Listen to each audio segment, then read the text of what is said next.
오늘은 교회사 17번째 시간 카롤로스 이후의 서방교회와 동방교회에 대한 내용을 한번 같이 공부하고 기도하도록 하겠습니다. 주후 6세기에 이제 게르만족이 침입을 해서 서로마 제국이 멸망을 하게 됩니다. 근데 이것이 인간적으로는 굉장히 힘든 일이었지만 교회의 입장에서는 도리어 새로운 성장을 하는 기회가 됩니다. 하나님께서 이 게르만족이 로마를 침입하기 전에 저 영국으로 선교사를 보내셔서 그곳에 이제 켈트 기독교를 세우십니다. 또 이 동방 교회를 통해서 이 소아시아와 러시아 지역에 복음을 전하게 하십니다. 인간적인 관점에서는 이렇게 서로마 제국의 멸망이 좋지 않은 일이었지만 하나님께서는 이런 일들을 통해서도 신실하게 구원의 역사를 이루어 가신 겁니다. 7세기가 되면서 630년경에 이 중동 아라비아 지역에서 이슬람이라는 종교가 생겨납니다. 이 이슬람이 아주 급격하게 세력을 확장하면서 중동 지역뿐 아니라 다 기독교 지역에 속하던 지중해와 가까운 이 북아프리카 지역을 다 차지하고 8세기가 되면 저 남유럽 스페인과 이 프랑스 남부 지역 중부까지 거의 세력을 확장하게 됩니다. 근데 이렇게 이슬람이 갑작스럽게 이렇게 확장될 수 있었던 것은 당시 교회가 교회의 역할을 제대로 하지 못했기 때문입니다. 이 이슬람의 공격으로부터 유럽을 지킨 사람이 이제 게르만 제국인 프랑크 왕국의 장군이었던 샤를 마르텔이라는 분입니다. 그리고 이 샤를 마르텔의 손자인 카롤로스 대제 때 이 서방의 기독교가 다시 한번 큰 발전을 이루게 됩니다. 독실한 신자였던 카롤로스 대제는 이 프랑크 왕국을 하나님의 나라, 그 성 어거스틴이 말했던 이 하나님의 도성으로 만들고자 하는 어떤 열망이 있었습니다. 그래서 이 당시 이 영국 요크의 사제이던 알퀸의 도움을 받아서 이 게르만족이 침입할 때 완전히 이렇게 쇠락해졌던 기독교의 문화를 다시 한번 크게 부흥시키는 그런 역할을 하게 됩니다. 이제 오늘은 카롤로스 대제 이후에 이 서방교회와 또 이 저 동쪽에 있던 동방교회에 대해서 좀 생각을 해보겠습니다. 먼저 이 바이킹과 클루니스톤에 대한 내용입니다. 카롤로스 대제가 이룩하고 만들어 놓은 찬란한 프랑크 제국이 그렇게 오래 지속되질 못합니다.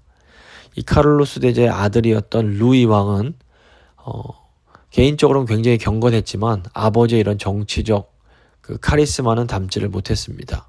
결국 이 루이가 사망한 후에 그의 아들들에 의해서 이 프랑크 제국이 세 개로 나눠져서 오늘날의 프랑스, 독일, 이탈리아에 이제 시작이 됩니다. 이후로도 서유럽은 기독교 제국으로 불리면서 서방교회의 영향 아래에 있었습니다. 하지만 이 카롤로스 대제 이후로 서유럽은 이 정치적인 면에서는 한 번도 어떤 통일된 제국을 이루지는 못하게 됩니다.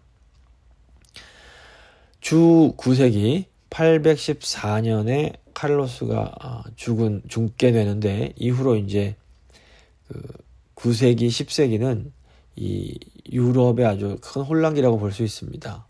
우선 강력한 왕권이 사라지면서 권력 투쟁이 시작이 되고 또 남쪽에는 여전히 그 이슬람교의 위협이 있었는데 결정적으로 저 북쪽에서 바이킹이라고 불리는 스칸디나비아의 이 노르만족이 침입해 들어오게 됩니다. 이 북에서 온 바이킹족은 당시 또 유럽 사회를 무섭게 초토화시킵니다.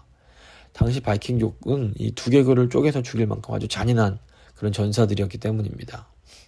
이렇게 사회가 막 위험해지고 혼란스러워지면서 서유럽 사회가 이제 그 소위 봉건 제도로 만들어지게 됩니다.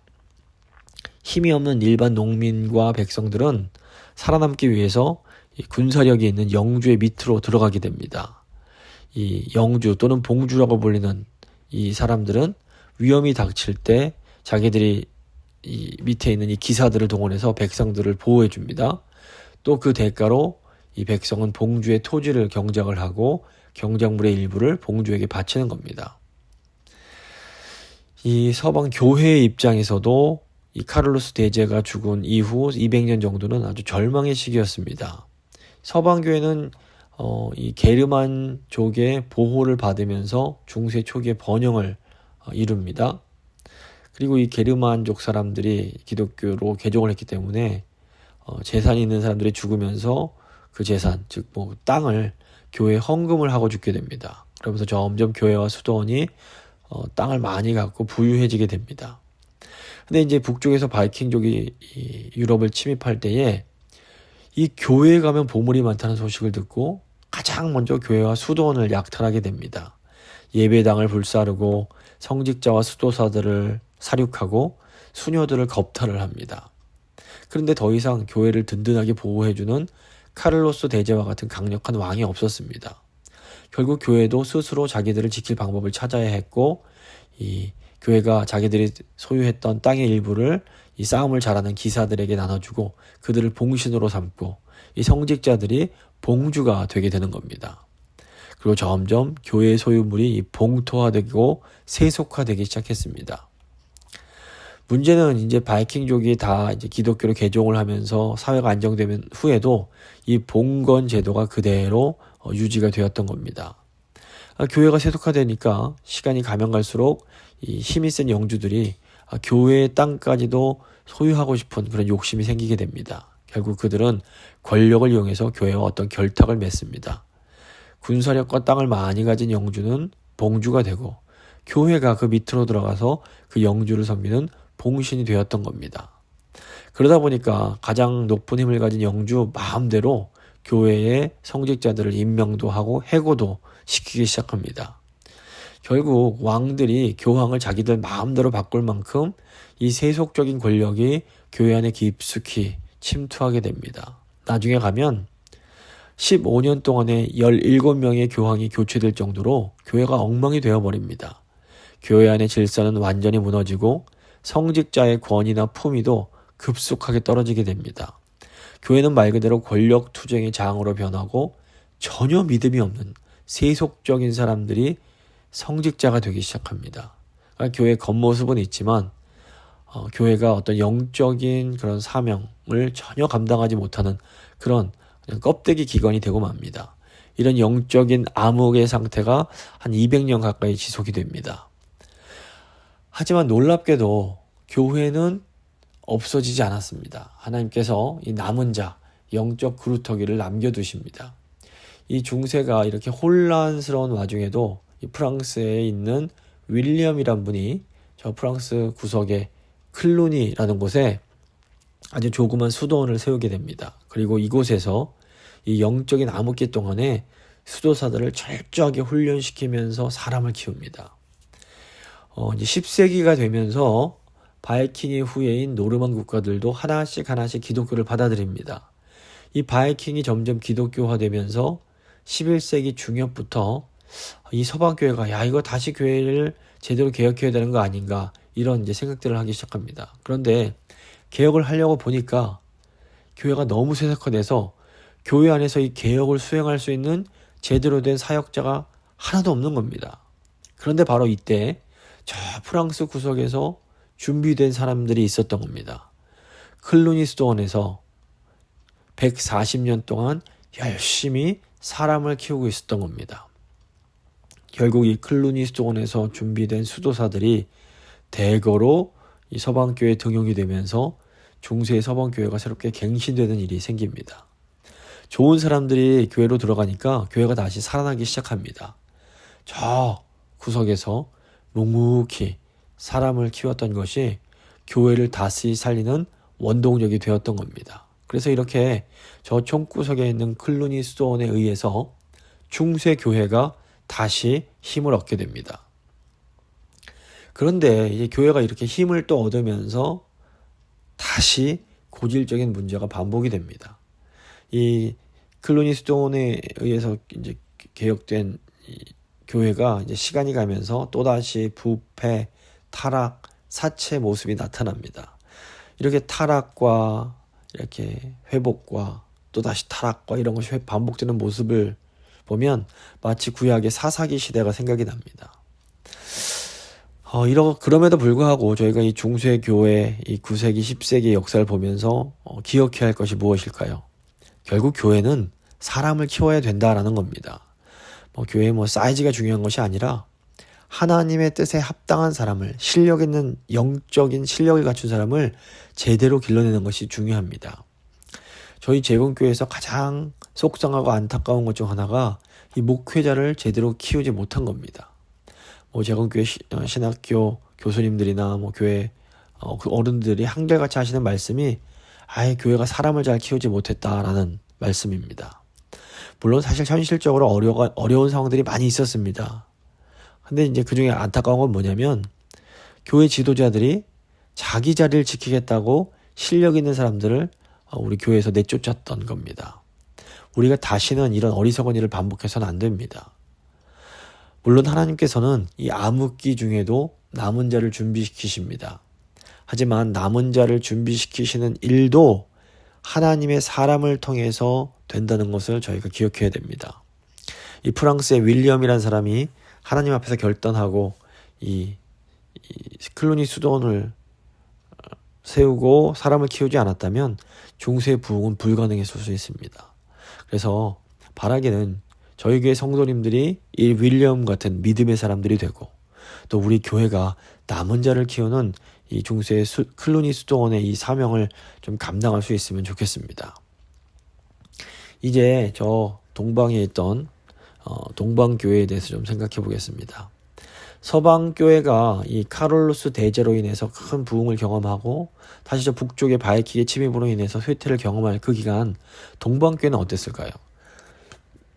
동방교회는 기독교를 공인했던 콘스탄틴 황제가 주후 330년 경에 지금의 이제 터키 이스탄불 지역에 수도를 옮기면서 이곳을 이름을 콘스탄티노플이라고 하고 이 동로마의 수도로 이제 삼으면서 이 동방에서 비잔틴 제국이 시작이 됩니다.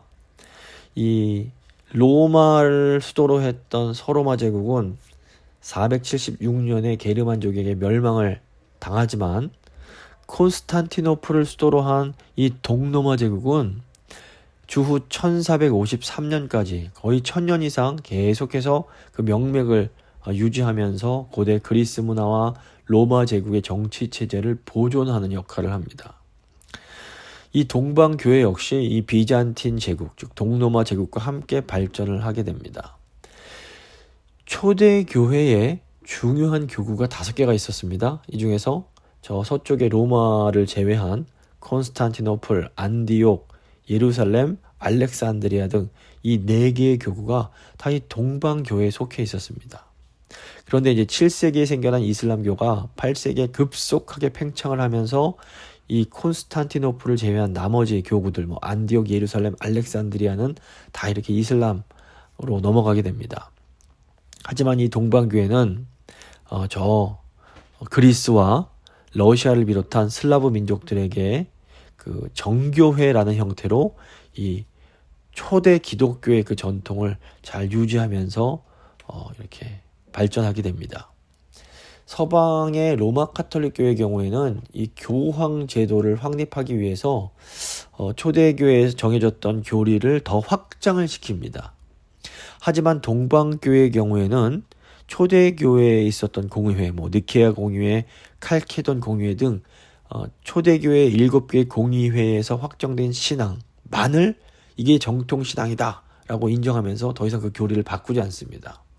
그래서 이 동방교회는 정통신앙을 유지하는 정통교회다라는 의미로 자신들을 정교회, 오소독스라고 부르면서 초대교회의 전통을 충실하게 이어가게 되는 겁니다.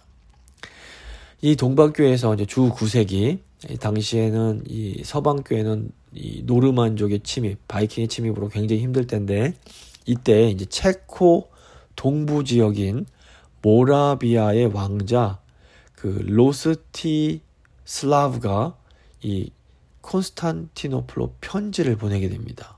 편지의 내용인즉슨 우리 민족은 세례를 받았지만 우리 민족에게 가르침을 베풀어줄 사람이 없습니다. 우리는 뭐 그리스어도 모르고 라틴어도 모릅니다. 또 글도 모르고 그 의미도 이해하지 못합니다. 그러니까 제발 성경 말씀과 그 의미를 우리에게 알려줄 수 있는 선생들을 우리에게 좀 보내주시기 바랍니다. 이 당시 콘스탄티노플의 총대 감독이던 포티우스가 이 편지를 보고 감동을 받아서 이 키릴과 메토디우스라는 이 형제, 아주 똑똑한 형제를 이 모라비아 지역에 선교사로 파송을 해줍니다. 당시 키릴이란 분은 콘스탄티노플 대학의 철학 교수였고 메토디우스는 아주 훌륭한 행정가였습니다. 이 두 형제가 힘을 합쳐서 이 슬라브족의 언어에 맞는 문자를 개발하고 성경과 중요한 기독교 문서를 번역을 하게 됩니다. 그런데 이 모든 일이 다 순조롭게 진행된 것은 아니었습니다. 당시에도 이 전통에 유달리 집착하는 사람들이 있었습니다. 이 프랑크족 출신의 이 성직자들 중에는 라틴어와 그리스어, 히브리어만이 예배에 사용할 수 있는 언어다라고 주장을 하면서 성경을 다른 언어로 번역하는 것에 강력하게 반대를 합니다. 근데 이 키릴과 메토디우스 두 형제가 포기하지 않고 슬라브어로 성경을 번역하기 위해서 로마를 이제 설득하러 로마 교황에게 가서 그 허락을 받아냅니다. 당시 교황이던 하드리아누스 2세는 이 키릴과 메토디우스의 이 설득을 듣고 이 슬라브어로 이 성경을 번역하는 것을 허락해 주었지만 안타깝게도 몇 달 후에 이 키릴이 중병에 걸려서 42세의 젊은 나이로 죽게 됩니다. 하지만 이 메토디우스와 그의 제자들이 이후에도 많은 반대와 역경을 극복하고 결국 슬라브어로 성경을 완역해냅니다. 두 형제 덕분에 슬라브어가 오늘날의 키릴 문자라는 것을 갖게 됩니다. 그러니까 이 키릴과 메토디우스는 우리나라로 치면 세종대왕 같은 분들인 겁니다.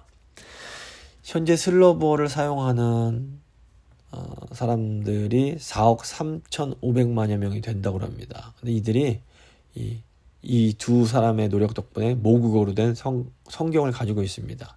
그리고 이들 중에서 3억 6천만 명은 이 두 형제가 만든 키릴 문자를 지금도 사용하고 있습니다.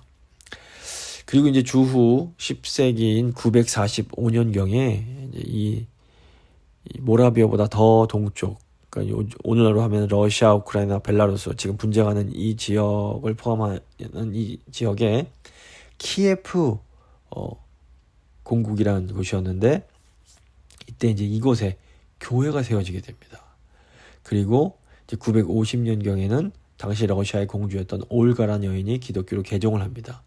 이분이 이제 자기 남편을 죽인 부족에게 뭐 무섭게 복수를 하는 강한 여인으로도 유명한데 이 올가란 분의 손자인 키예프 공국의 왕 블라디미르가 988년에 개종을 해서 정교회 교인이 됨으로써 러시아가 아주 공식적으로 정교회 국가가 되는 겁니다. 그래서 요즘에는 정교를 러시아 정교라고도 이제 불리는 이유가 이 10세기 말에 이 블라디미르가 이 기독교를 개종을 하면서부터 이제 시작된 겁니다.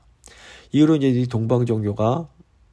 교회가 동방 정교, 러시아 정교, 그리스 정교라는 이름으로 불리면서 계속해서 그 명맥을 이어가게 됩니다. 또 동방교회에서 한 명 잊지 말아야 할 분이 10세기에 이제 있었던 시므온이라는 아주 위대한 신학자입니다. 이 시므온은 이 비잔틴의 신비가들 중에서 가장 위대한 분으로 알려져 있습니다. 이 시므온은 흑해 남쪽 연안인 갈라디아 마을의 한 부유한 가정에서 태어났습니다. 근데 이분이 수도원 생활에 대한 깊은 갈망이 있었습니다. 이때 이제 그분의 이 스승이던 콘스탄티노플의 그 큰 대학 수도원의 한 수도사가 이 젊은 시므온에게 그리스도 안에서 더 성숙해져서 수도사가 되겠다는 결정을 완전히 온전하게 할 수 있을 때까지 계속해서 신앙적 고민을 포기하지 말라고 권면을 합니다. 결국 이 시므온이 그 콘스탄티노플 대학에 있는 수도원에 들어가게 됩니다. 그런데 그 영적인 열정이 너무 강하다 보니까 다른 수도사들의 시기를 불러일으킵니다. 그래서 이 시므온의 스승이 이 전도 유망한 시므온을 보호하기 위해서 이 시므온을 다른 수도원에 보내서 수도사가 되게 합니다. 시므온이 꾸준히 영적 생활에 관한 설교와 찬송과 논문을 썼고 이 동방교회의 선생들 가운데서 명성이 점점 높아지게 됩니다. 그런데 이 시므온의 명성은 다른 사람들의 더 큰 시기를 불러일으킵니다. 당시 콘스탄티노플의 총대주교, 이제 그 콘스탄티노플의 가장 이 높은 영적 지도자인 스테파노가 그냥 이 시기심 때문에 끊임없이 시므온을 공격하면서 시므온의 글들은 천박하고 무식하다라는 식으로 비판을 합니다. 그래서 어떤 의미에서 이 두 사람의 갈등은 이 스테파노처럼 이렇게 제도화된 교회의 권위를 지키려는 사람과 시므온처럼 그 사람들 속에 내주하시는 성령의 역사를 강조하는 사람들 간의 이제 이 갈등이었다라고 볼 수 있습니다. 이 시므온이란 분을 두고 이 콘스탄티노플에서 분열이 일어납니다. 결국 1009년에 총대 주교인 세리기우스 2세가 시므온에게 교회의 평화를 위해 콘스탄티노플을 떠나라 이렇게 요구하게 됩니다. 콘스탄티노플을 떠난 시므온은 이 콘스탄티노플 외곽에 정착을 하게 되고 한 부유한 친구가 그 시므온을 위해서 그곳에 새로운 수도원을 세워주게 됩니다. 그리고 이곳에서 시므온은 소란스러운 이 비잔틴 제국의 수도에서 벗어나 마음의 평강을 누리게 됩니다. 이 시므온이란 분이 확실히 굉장히 비범하고 특출한 인물이었습니다. 이 시므온이 예배에서 수도사들을 이끌 때마다 그 얼굴이 천사처럼 빛이 났다고 합니다. 그리고 이 시므온이 종종 사람들에게 실제로 이루어지는 어떤 예언을 해 주었고 또 기도를 하면 치유의 역사가 일어났다고 합니다. 이 동방교에서는 이 눈물의 은사, The Gift of Tears라는 이 은사를 굉장히 중요히 여기는 전통이 있는데 이 눈물의 은사를 받으면 자신의 죄에 대해 통곡하며 울 때마다 그 마음속에 간절한 회개의 감정이 솟아난다고 합니다. 그런데 이 시므온에게 이 눈물의 은사가 있었습니다. 사람들은 시므온이 홀로 앉아있을 때 눈물로 뒤범벅된 모습을 자주 보았다고 합니다. 시므온의 믿음은 또 격식에 구애받지를 않았습니다. 다른 비잔틴 신비가들과 달리 시므온은 하나님에 대한 자신의 경험을 사람들에게 자유롭게 말을 하곤 했다 합니다.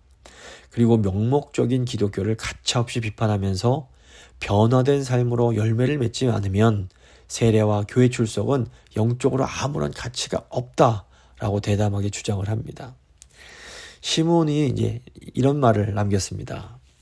그리스도의 이름은 모든 곳에서 곧 도시에서 시골에서 수도원에서 그리고 산 위에서 불리고 있지 않은가. 그러나 사람들이 그리스도의 명령에 순종하는 모습을 조심스럽게 살펴본다면 수천 수만 명의 사람들 가운데 말과 행동에 있어 참된 그리스도인이라고 할 만한 사람은 거의 하나도 찾지 못할 것이다. 이 시므온의 일침은 오늘날에도 여전히 우리에게 경종을 울립니다. 시므온은 설교, 저술, 상담을 통해서 온갖 의식과 규례에 얽매인 종교를 버리고 마음속에 내적인 영성을 갖도록 사람을 변화시키는데 일평생 심혈을 기울입니다. 시므온은 하나님에 관한 참된 지식은 교리만을 통해서는 얻지 못하고 헌신적인 영혼의 활동, 특히 기도를 통해서 얻을 수 있다라고 주장을 합니다. 꼭 기도할 때에 신자가 하나님을 인격적으로 그리고 경험적으로 알 수 있다는 겁니다. 시므온의 말이 우리가 귀 기울일 필요 있습니다. 시므온은 일평생 이 논란 속에 있었지만 이 동방정교회는 결국에는 나중에 시므온에 대해서 아주 좋은 평가를 내리게 되고 이 시므온은 동방교회의 가장 사랑받는 그런 성도가 됩니다. 사실 저희 이제 그 개신교도 특별히 장로교인들은 저 동방정교에 대해서는 되게 익숙하지 않습니다. 교회에서도 잘 가르치지 않고 그렇기 때문에 잘 들어보지 못하는 경우가 많습니다. 하지만 하나님께서는 서방교회인 로마 카톨릭 그리고 그에서 이제 이어지는 이 개혁 종교개혁 이후에 있는 개신교뿐 아니라 아주 오랜 기간 동안 동방교회인 정교회를 통해서도 신실하게 구원의 역사를 이루어 오셨습니다. 또 하나님께서는 지금도 우리가 모르는 중에서도 아주 놀라운 구원의 역사를 신실하게 이루어 가고 계신 겁니다. 말씀 마무리 지어 보겠습니다. 이 중세교회 역사를 또 들여다보면 하나님이 얼마나 크신 분인지를 또다시 생각하게 됩니다. 서방교회에서 그 바이킹의 침입으로 교회가 완전히 이렇게 침체되었을 때에 하나님은 작은 수도원을 통해서 새로운 시대를 이끌어갈 수 있는 사람들을 준비시키십니다. 또 동방교회를 통해서 계속해서 복음이 동쪽과 이렇게 그 남쪽으로 계속해서 확장될 수 있게 하십니다. 지금도 하나님께서는 우리가 알지 못하는 사이에 하나님의 어떤 길을 만들어 가고 계신 겁니다. 그렇기 때문에 우리는 하나님의 그 크신 역사를 우리의 제한된 그런 머리로 그 재단하거나 하나님의 그 능력을 제한하지 않도록 굉장히 조심해야 됩니다. 지금 저희가 할 수 있고 또 반드시 해야만 할 일은 하나님이 맡겨주신 작은 것에 최선을 다하는 겁니다. 무엇보다 우리가 사람을 키우는 일에 결코 소홀해서는 안 됩니다. 저희가 이것을 위해서 하나님, 저희 교회가 지금 비록 작고 연약하지만 저희 교회가 클리니스도원이 했던 것처럼 이 사람을 키우는 그래서 하나님의 그 구원을 이루어가는 그런 천병이 될 수 있도록 주님 은혜를 베풀어 주십시오. 한번 간절한 마음으로 기도하도록 하겠습니다.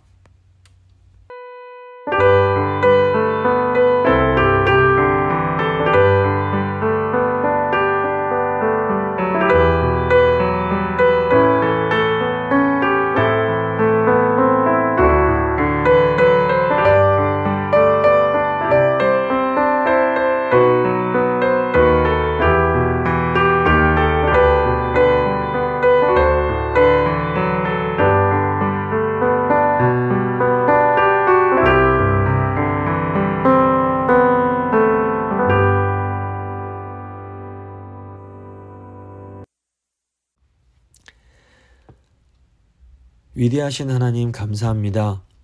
교회의 역사를 살펴보면서 저희가 감히 상상도 할 수 없는 놀라운 방법으로 하나님께서 계속해서 하나님의 그 구원의 역사를 이루어 가시는 것을 보게 됩니다.